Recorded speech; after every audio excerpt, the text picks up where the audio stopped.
Hello guys, welcome back to our channel.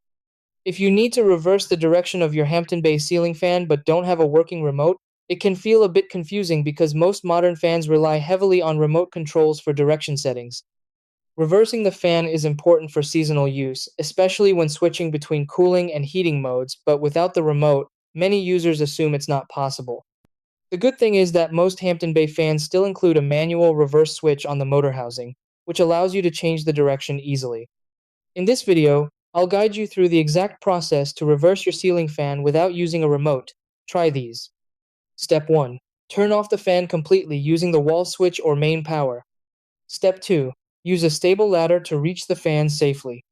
Step 3. Locate the small reverse switch on the fan motor housing. Step 4. Slide the switch to the opposite direction. Step 5.